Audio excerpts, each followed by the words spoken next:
Ladies and gentlemen, boys and girls, and collectors of all ages, and also NFL fans, welcome to my second video, and this is the NFL's Divisional Week Playoff scenario, how it's going, all that sort of jazz. I'm SingleIssue Steve, a passionate Bengals fan from Australia, and I'm here to talk to you guys about the divisional round and my predictions and some interesting stats and things. So I'm very mindful that the game against, or the first game up, Bills and Broncos, starts in half an hour. So I'm going to try and whiz through this as much as I can.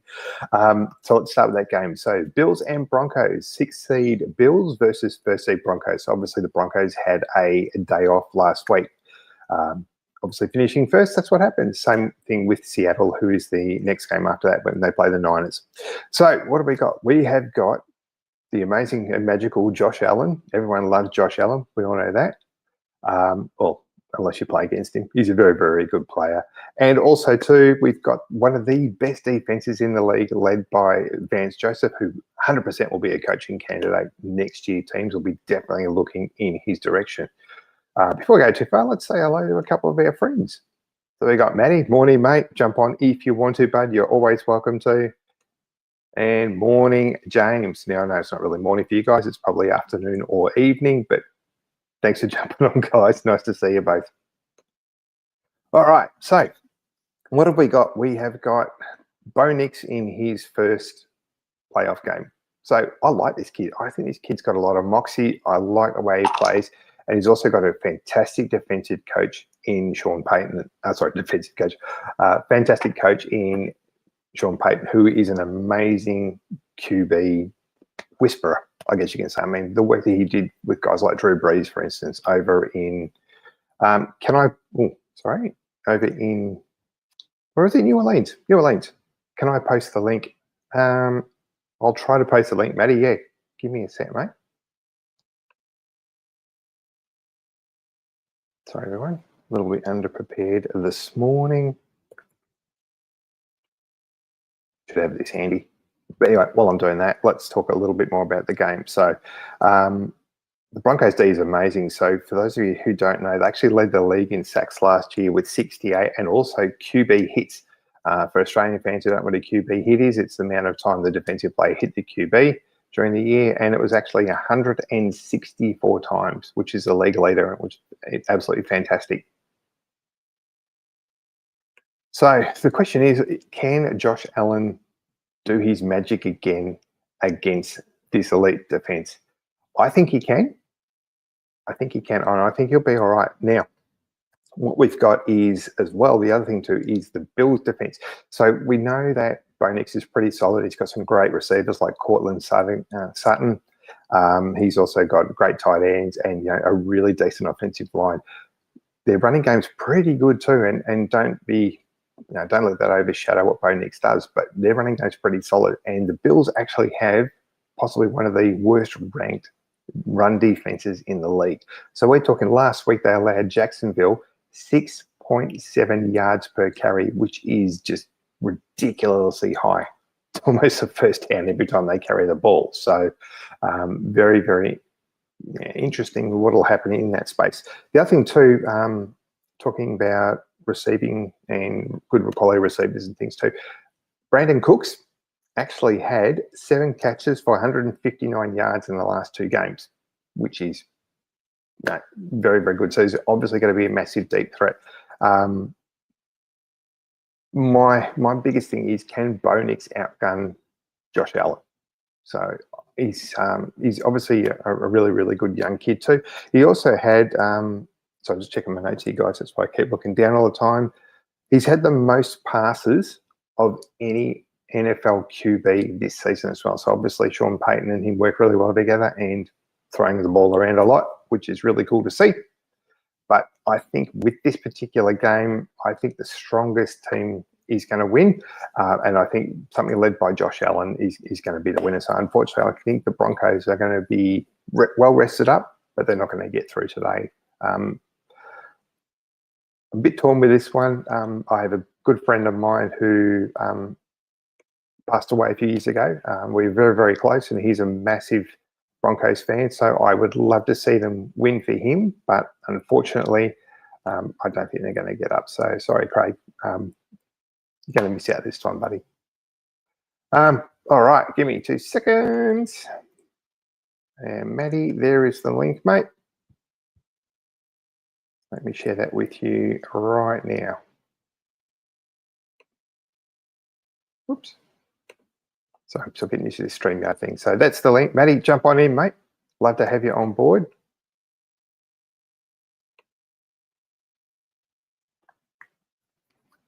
Anything else I want to talk about with this game? Not really. As again, I'm just keeping in mind that the Bills-Broncos game actually kicks off in 25 minutes. So I'm trying to whiz through this one just a little bit today. So next game we have is later on today as well. And we have got, this is going to be an absolute cracker of a game. And what we've got here is, what we have here is my good friend Matt, an international NFL correspondent. How are you, Matt? What's up, brother? Hey, how you doing? We doing well? Yeah, doing real well, man. What a week of games. What a week of games last week. I mean, it didn't turn out for my Eagles the way I wanted, but what a crazy week. Well, how about when we did our previews? First of all, we were 4-2, not to brag, but we were pretty good.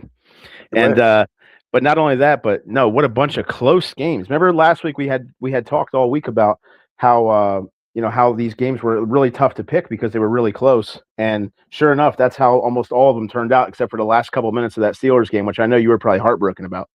Oh, shattered. No, and that's one of my concerns about the Texans this week, which we'll talk about when we get there. So I had a look at my predictions last week. So I got 3 out of 6. So not bad considering how close the games were. So I picked the Pats, the Bills, and the Rams all to win. I think the Rams was pretty much everyone was like, yeah, the Rams should beat Carolina. Bills-Jacksonville game was a cracker, and the Patriots-Chargers game was like a soccer match. It was just so low scoring.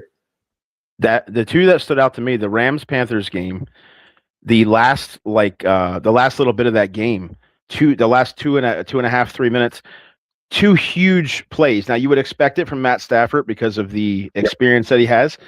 I don't know if a lot of people would have expected it from Bryce Young. And that pass he had over in the corner to Jalen Coker right over his shoulder. What a beautiful, 90% of the time you're going to win that game with that kind of play at the end. But then with 38 seconds, Stafford hits that, first of all, beautiful pass, but even a better catch.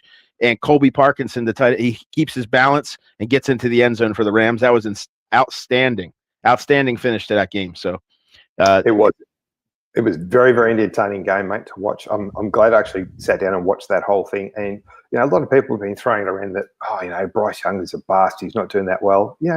As we all see, people are really quick to jump on rookie QBs. And, QBs have only got 1 or 2 years experience and go, they're shit, they're no good, they're not going to last. But sometimes it's generally around that 3rd year where you really start to see him develop a bit more. And that's what Bryce Young's done this year. So I think the sky's the limit for the young bloke. I think he's going to be all right moving forward. Me too, and not just him. I think it was a coming of age game for a lot of guys on that team. Not just Young, but you have Chuba Hubbard. I know he didn't have a lot of rushing yards, but he had the two receiving touchdowns. He had 2 rushing touchdowns. My bad. And then, but then Coker, not only Coker, but the rookie McMillan. Oh, he's a gun. I never heard of him. That was the first game I've seen him play, and wow, he was outstanding.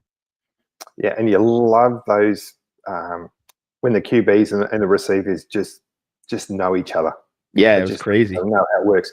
And like Stephon Diggs and Drake May, which we'll talk about a little bit later, they just know how each other work. And same with, obviously I'm going to say it, but, Jamar Chase and Joe Burrow as well. Oh, yeah. No doubt. Played college together and then, playing in the NFL together. Absolutely brilliant. Who's your pick for this one, mate? Who do you reckon? Because I think this is going to be a really, really good game. Where were you at here? Were you at Bills Broncos still? Bills Broncos still. Yeah. Bills Broncos. Man, this has been in my mind. I've literally switched my thing back and forth all week. It's been 50-50-50 because listen, overall, I think the best 2 teams left in the playoffs overall right now are the Rams and Bills. I really do. But there's something, I don't know why I have this feeling. So I might be, and listen, if the Bills win tonight or tomorrow, whenever I forget which day they play. Is that tonight's game? It's in half an hour. Oh yeah, it's the first one. My bad. So, but that game, if no matter who wins, I won't be shocked because both of those teams are outstanding this year. If the Bills win, it's 100% going to be Josh Allen. 100% going to be Josh Allen.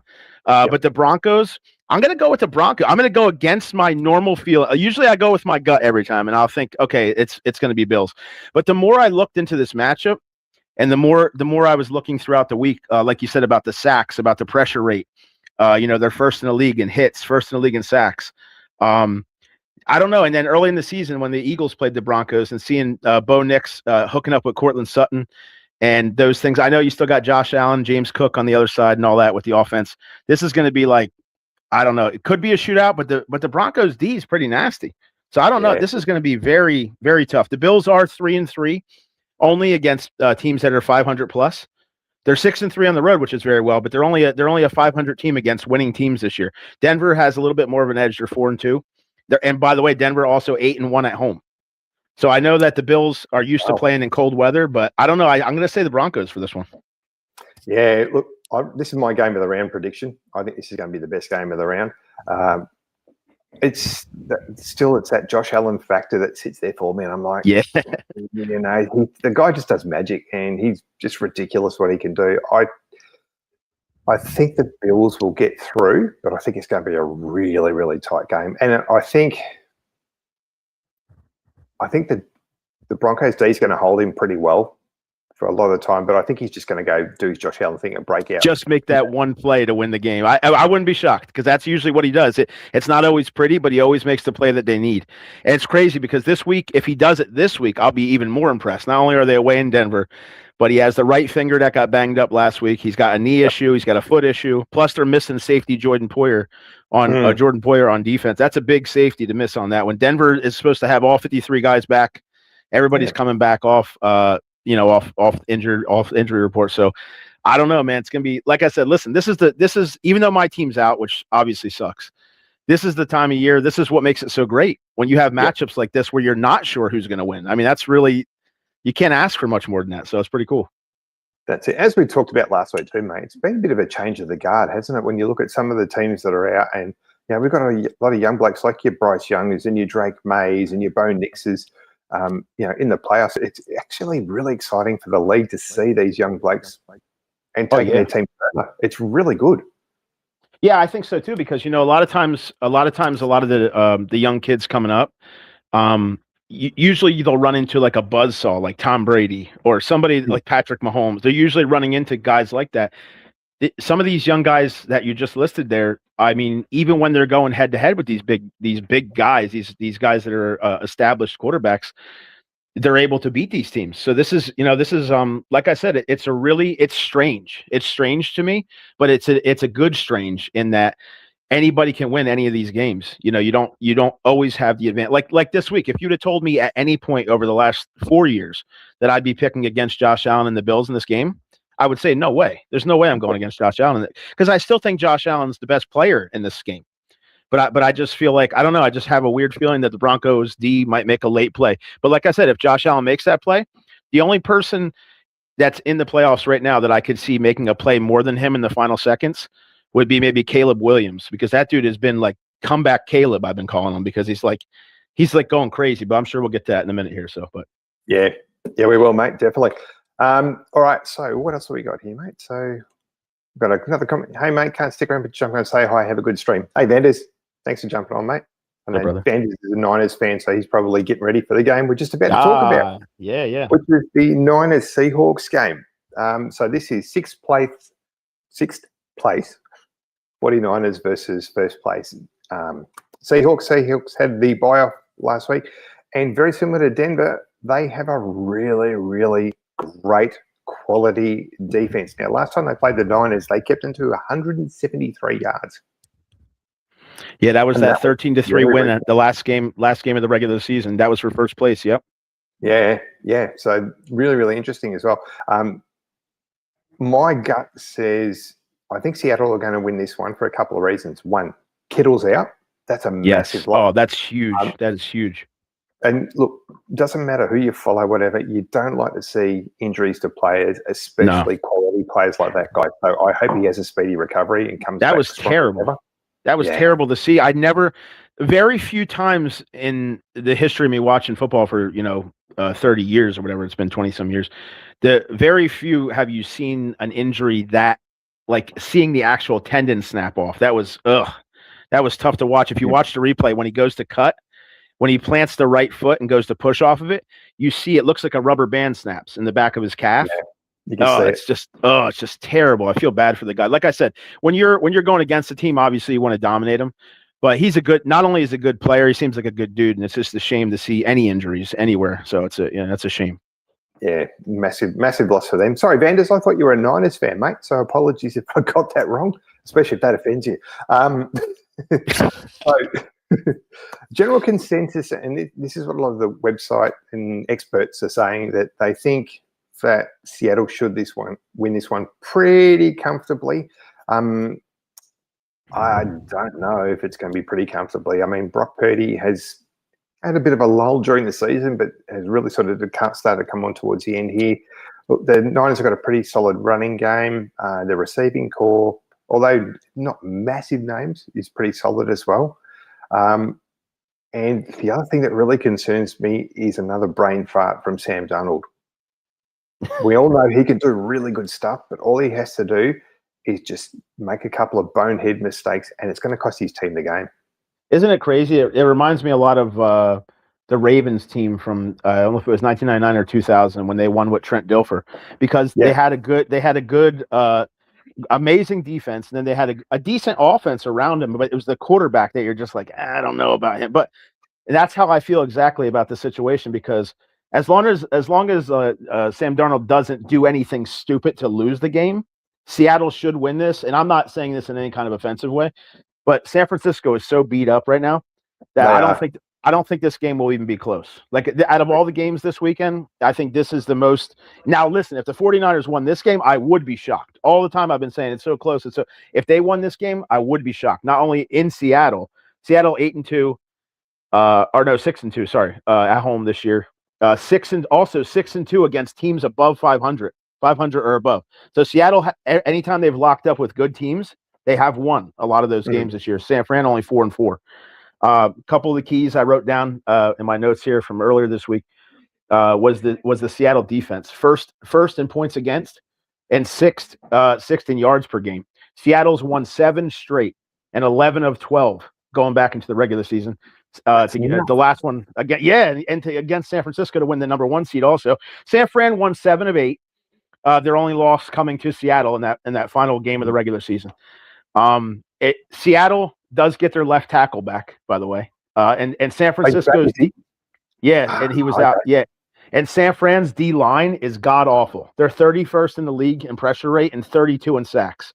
Yeah, and it's just a bad matchup for them there. Seattle's running backs. If there was a place I was going to look at this, it would be the running backs versus the middle of the defense on both sides. Seattle's running backs, more running in their situation with Waller and Sharp Garbonet. But if San Fran can hit McCaffrey across the middle against those guys, but I don't know, because I don't care how good McCaffrey is and how good Purdy is. If you can just focus in on one area of an offense, you might be able to take that away, especially what Seattle's a great defense, not even a great defense. And so I don't know, man, this looks on paper, which means nothing. You still got to play the game, but on paper, I would say Seattle by a lot in this one.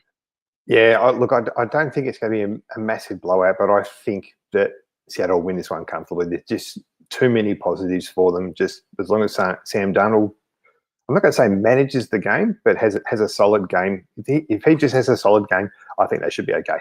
Yeah, exactly. Interesting. All right, mate. Next one: Texans, 5th place Texans versus 2nd place Patriots. Again, I don't know what it is with teams in the playoffs, but defenses are what everyone's talking about. God. Yeah, Broncos no doubt. D, Seattle's D, and now you've got 2 of the best defenses going up against each other, which is fantastic. Yeah, I was going to say, sorry to cut you there. I said, did you see those games, the 2 games that these teams came out of, the Chargers, Patriots, and the Texans, Steelers? All through my notes, as I was watching the game, looking through highlights, I made a whole bunch of notes, which obviously we don't have time to go into all of them, but basically, to summarize, all defense. Like, it was all defense. It was insane. So, like, in the Chargers-Patriots game, just the defensive stats, not even clucking on anything else. New England had 6 sacks, 2 forced fumbles, a fumble recovery. They held San Diego on 3rd down to 1 out of 10, and they forced 5 punts. And in the red zone, they held them to they were 0 for 2. the Chargers in the end zone, in the red zone rather. Then you got the Texans on the other side, which anybody that watched that game saw what the Texans did. It was unbelievable. 4 sacks, an interception, 2 forced fumbles, and a fumble recovery. That game, that's one of the weirdest games I've ever seen as far as a playoff game goes. Texans 23 unanswered points in the fourth quarter. Yeah. I mean, that thing was close. That thing was a close game until like the last 13 minutes or 11 minutes of the game. It was so close. It was 10-6 or 7-6, whatever it was. And then all of a sudden you look up and it's 30-6. It was insane. It was a bit of a snooze fest to start with, wasn't it? that last quarter, though, it just holy moly, pretty much. It was insane. The Texans just absolutely brilliant. So one thing that I'm concerned about, if you're a Patriots fan, Drake May's had a fantastic season, and that's why he's in the MVP conversations. But last week he looked a little bit out of sorts, and now he's going up against one of the strongest defenses in the league. How do you think it's going to go? This is a tough one. Texans coming in, 10 straight wins. That's the most in the league. Hottest team in the league coming in right now. 10 straight wins. Patriots, they won 14 out of their last 15, so they're not doing bad. Like you said, you have 2 good defenses going on. The Pats offense, I would give, if I was going to call it a stalemate and I had to pick between CJ Stroud for the Texans or Drake May for the Patriots, I would give the edge to May. I really would. I know Stroud has more running ability, but May showed me some stuff last week. I mean, he had a chance, especially late in that game. He had a chance to just straight up panic, and he had pressure right in his face, right up the middle from San Diego, and he showed poise. He adjusted. He set his feet, got his eyes downfield, and found Hunter Henry for that touchdown. I mean, that's a huge play. That's the game winner in that game. Yeah. So that's the difference in that game. So seeing that stuff, especially from a young guy early, is impressive. The Texans offense looks super sloppy. Now I know Pittsburgh has a good defense, but man, there was a series there where I'm pretty sure, if my memory is wrong, I apologize, but I'm pretty sure that Stroud fumbled twice on the same drive, and it like non-contact. He just dropped the ball. Yep. So and that's not indicative of him. I know he's a good player, but I don't know. If I had to pick one, I'm going with May. You have a second. Here you go. Talk about changing of the guard. You have a third-year player with Stroud going against a second-year quarterback with May. So, like you said about the changing of the guard, here you go. You're looking right at it. Exactly, mate. And I think, for me, Stroud concerns me for this game. He's not the QB he was, say, last year or the year before when he had that ripping season. It seems like he's regressed a little bit. Whereas Drake May is, as we've seen this year, he's just on the up and up, and he's going to be a star. And unfortunately, the Patriots have found another good one. So the rest of the league are going, oh, shit, not that again. The other thing, too, for Stroud this week is losing Nico Collins. Oh, I forgot about that. Yeah. Good point. Huge loss. That is a huge loss for him. I don't think it's going to be a high-scoring game, or if it is a high-scoring game, I think it'll be the Patriots will score more. So I think they will win this one. I just don't trust Stroud at the moment. That's what I have too. I have in my notes here. I have close game, edge to New England at home with May, and I think, like you said, one thing I saw of Stroud that I didn't really notice last year, although I didn't watch a lot of the Texans games, but the highlights I saw, he seems like he's not. He seems very nervous around pressure. Like the pressure is really starting to get to him. Like when he's under pressure, it looks like he's not keeping his eyes, like the exact opposite of what I said about May from last week. He's not keeping his eyes downfield, Stroud. Like when he's getting under pressure, he's just looking to like survive the pocket instead of looking downfield to see if he can find somebody. So, but like I said, once again, really good way to describe it is that, he's trying to survive. Yeah. It's almost like he's lost a little bit of confidence. Yeah, maybe. I mean, it's hard to, when you're having bullets thrown at you 100 miles per hour on every play, it's a little bit. Yeah, exactly right. I think though, him getting through last week and being able to put up 23 points in that last quarter, I think that's going to give him a bit of a platform to potentially launch off. But I think Patriots at home with Drake May and a Vrabel-led defense, you can't look past them. Yeah, it's crazy. And I have to add this before we move on to the next game. I have to add, because I know you being a Bengals fan, I have to just tell the truth. And I know my stepdad, he's in the hospital right now. I apologize to you if you're listening to this, but I got to tell the truth. The Steelers offensive line, when I was younger, I used to have this electric football game where if you plug it in, it vibrates and the little guys move around. It's a strategy game or whatever. the Steelers offense looked like every once in a while those plastic pieces on the bottom, if you adjusted them weird, they would just spin in circles instead of go forward. That's what the offensive line looked like. I cannot believe Aaron Rodgers survived that game because, I mean, holy cow. I know the Texans are a good defense, but that was one of the worst offensive line performances I've ever seen in my life. That was just terrible. It wasn't very good, and I can probably name the worst one worse than that, and that was the Chargers' offensive line. Their center and their two guards were ranked in the near bottom of the league, like, you know, out of 41 guards or whatever it might be. You know, they were ranked like 39 and 38, and the center was ranked 38 out of all centers who have played X amount of games as well. I mean, no wonder bloody Justin Herbert was running for his life, poor bastard. He got obliterated last week. That's the need they have to address. It was terrible, yeah. Especially with a young guy. You don't want anyone to get an injury, but he's still on the younger side. You know, you don't want to. You're mortgaging your future there every time you drop back. Yeah. And knowing Harbaugh, they'll do something about that next year. So, Chargers fans, I wouldn't be too disappointed. I mean, obviously you're out of the playoffs, but you know what? I think your offensive line issues will get addressed pretty quickly next year. So be prepared for a couple of solid free agents to come in, I reckon. All right, mate, moving on to the last one, Rams-Bears. This is going to be absolute fun, this one. This could end up being almost a bit of a shootout. I mean, shootout, yeah, no doubt. Yeah, that change of the guard thing, you've got, as I say, with Matty Stafford, the professional, the guy who's been around for many years, who's done it, who's won Super Bowls, versus, you know, the new kid on the block who, and again, I'm being a Bengals fan and you know, seeing us finally have some success after many years. You know, I've been following this team for 35 years and going through a whole lost decade of 2 and 14 and 3 and 13 seasons. I love seeing teams that have been down for a long time come back up, and that's what the Bears have done. And the Bears are playing exciting football. Yeah, really exciting brand of football. You know, their two-headed running attack is absolutely fantastic. You know, their receivers are really stepping up now. You know, DJ Moore has been brilliant as well. Yeah, that was a huge play down the stretch, by the way. That pump fake. Oh my goodness, dude! Caleb Williams hit him with that pump fake. It literally got him open with that pump fake. And after he pump faked, DJ Moore wide open just walks in for the touchdown. So that was insane. Yeah. Talking about that as well, mate. Sorry, my phone's beeping. Let me just turn it off. Which people just leave me alone. It's early in the morning. Sorry, everyone. Very unprofessional.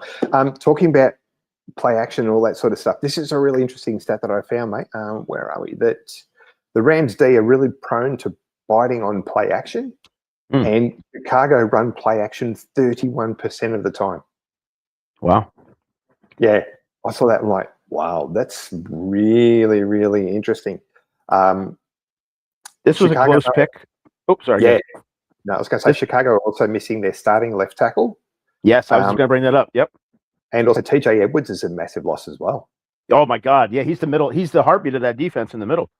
I mean, literally they've had a carousel of characters in the other linebacker spots this year because of injury. But TJ Edwards was the rock. And that defense, by the way, even with TJ Edwards, that defense is not that good. Like, I mean, you're taking the number one offense, you're taking the Rams 30+ points a game in 10 games this year versus what was a struggling Bears defense, which now you're talking about even more struggling, losing TJ Edwards.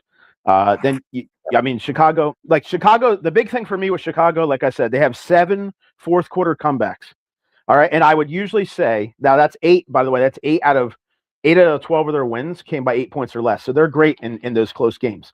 Now, what I will say is the game they played last week was not close, and it was coming down to the wire, and they still made up the difference. The only difference I see this week, though, St. Louis, way better offense than Green Bay. So if if that 21-3 that they were down to Green Bay, for Green Bay's offense, they might have thought is insurmountable. Caleb Williams is great. Like, he's playing out of his mind this year. He has taken, you talk about taking a step forward, he has taken multiple steps forward this year.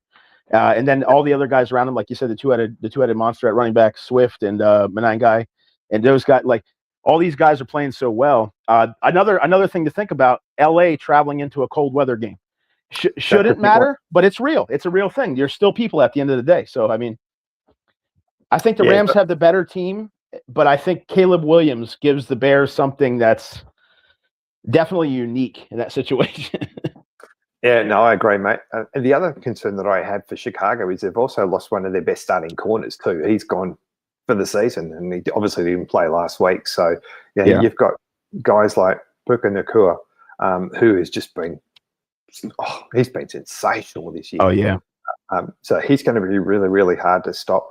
I'm really torn on this one. I know who I want to win, but who I think is going to win are two different things. Look, I'm still really, really on the fence, though. I think the Rams will get up, but I want to see Chicago go further because I just think their football is exciting. It's crazy. Just the same way. Just the same way I feel like the Bills and Broncos will be the game of today. I think tomorrow's game of the day will be the Rams Bears. It's just, I mean, like I said, I'm going to pick the Rams, but let me explain. Okay, if the Rams get up early enough and keep their foot on the pedal until there's all zeros on the clock, then the Bears win. Anything less than that, anything, even if it's 99% effort and not 100, the Bears will find a way to come back and get this. I'm picking the Rams, but it's going to be close. The reason I'm picking the Rams, stuff we already mentioned. Plus, I will say, when I looked at the rankings, which isn't everything, but when I looked at the rankings, like I said, Rams O first, Bears D 29th, Rams D. Now, when Bears are on offense, they're 6th, which is still really good. Rams D 17th. I don't know. I have more trust in the Rams defense, especially against that beat up offensive line for Chicago. When you have Fisk and Verse coming off the edge against a backup left tackle, that's a scary situation. I will give Bears one more caveat though. Their kick returner, DuVernay, he's a very good returner. That return he had he had a really good couple returns last week, but he's been doing that for a while. And special teams is big. People don't talk about special teams, but look how many games they affected last week. Even Green Bay and the Bears game. If Green Bay makes that field goal before halftime, maybe it's a different game. You never know. If Green Bay was over, it's crazy. And the Rams special teams have had a few issues over the last month and a little bit, with a few fumbles on returns and all that sort of stuff. So who knows what's going to happen there. Also, too, shout out to the Aussie punter from Chicago, Taylor, who's kicking this week. So hopefully we don't get to see him. In that game, you might not get to see him. Those two offenses are just outstanding. Yep. Yeah, no, it's going to be a fun watch, mate. That's for sure. There's our friend Javier. Hey, mate, how you going? Hopefully the Niners win today. What do we think? Well, we've had a chat about this one, mate. We think, unfortunately, that Seattle's going to be too strong for you guys. So you got a few injuries and missing Kittle and stuff. Is certainly not going to help you. So we think, Matty and I both had a chat, and we reckon that Seattle's got this one. Yeah, it should be. Javi, listen, brother, anything's possible in the NFL, so don't get down on your team. Anything could happen. And but yeah, Sam Darnold is the weak spot for Seattle. So if you guys can force him into turnovers, that's a whole different ballgame. So who knows? But I think just straight up because of basically the amount of injuries at this point for San Francisco, I would give Seattle the edge. But like I said, man, it's your team. Ride with them no matter what goes down. So yep, 100%. Always ride with your team. All right, so that's our summary. So what have we gone with, mate? We've gone with who was your pick for Bills Broncos? Did you say Broncos? Broncos. Yep. Broncos. Beautiful. I'm going with Bills. We've both gone with the Seahawks. We've both gone with the Patriots. Patriots. Yep.